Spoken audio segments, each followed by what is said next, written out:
I'm Jeff Mack, a commercial real estate broker with Newmark Grubb Knight Frank, and I'm pleased to welcome Steve Odell. Steve is a partner in the insurance firm of Odell Studner Group. Welcome, Steve. Thanks, Jeff.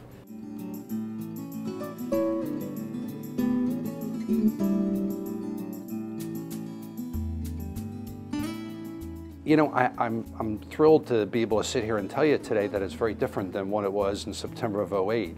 We've got a chief operating officer, we've got a chief legal officer in-house.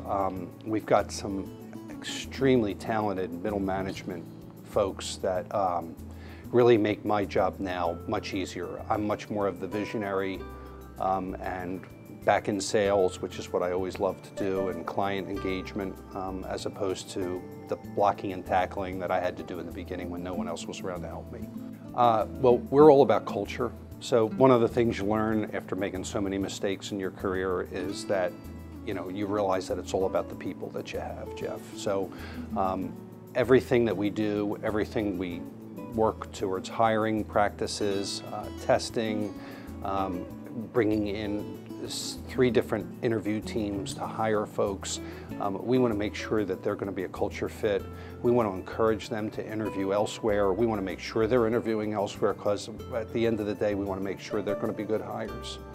And today I honestly can say that I think every one of our folks that we have in place is a great hire. I believe in delegation and playing the people's strengths. We've got some very strong people.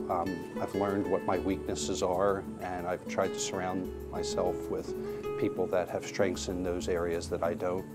And if anything, it's really working hard to give authority and responsibility together to those people, giving folks a chance to rise up in the organization. On the org chart, I really, even though they show me at the top of an org chart, I really view myself as at the bottom of the org chart, Jeff. My job is to do what I have to do to support the rest of the organization and make their jobs easier.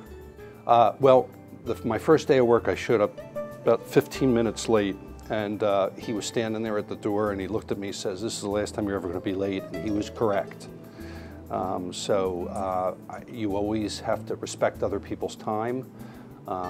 You only get one chance to make a first impression was another one of his big lines to me.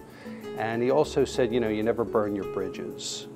Philadelphia is a small town, and everybody will always remember, you know, 20 people will find out one bad thing you did, and only 3 people will find out one good thing you did. So we've tried to really work hard on our reputation, doing the right thing, fulfilling our core values, and working hard that way.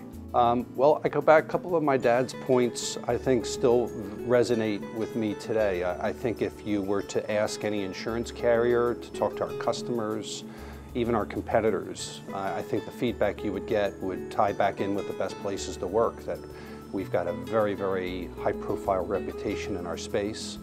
The insurance carriers value the relationship that they have with us. The integrity of our people, as well as the integrity of the work product that we put out, is as good as anybody's.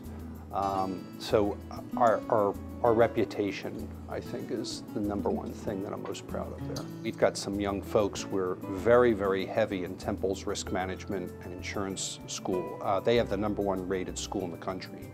We've hired 8 of their kids over the past 5 years. We have an intern every year, and every single intern has taken a full-time job. These kids have helped us take data analytics and metrics, benchmarking to a whole other level. So we now can actually spreadsheet to a client and say, it's not about what your quote is, it's about what you should pay. We can actually show them through the actual numbers and the hard data and benchmark them against other industry standards and tell them what they should be paying, not what they are paying.